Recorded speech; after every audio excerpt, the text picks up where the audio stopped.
avant de lire un manga ou de regarder un animé. Pose-toi cette question. Sais-tu vraiment dans quoi tu t'engages ?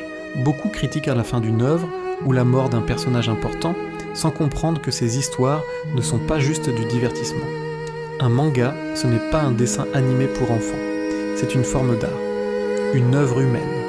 Derrière un shonen, un seinen ou un thriller psychologique, il y a souvent une vérité qu'on refuse d'affronter.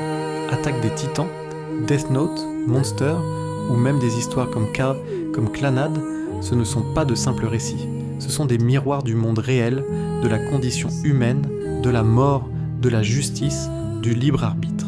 Et quand un personnage important meurt dès le début d'un manga, ce n'est pas toujours pour créer un choc. C'est parfois un signal, un message fort. Ça te dit, ce monde n'est pas sûr. Ici, la vie a un prix.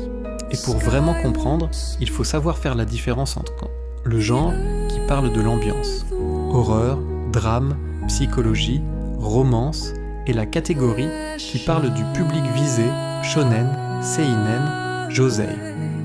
Un seinen n'a pas les mêmes intentions qu'un psychologique. Un manga psychologique ne cherche pas à te rassurer. Il veut que tu doutes, que tu penses. C'est ça, la puissance d'un manga bien écrit. Pas simplement te distraire, mais te marquer. Parfois même te transformer.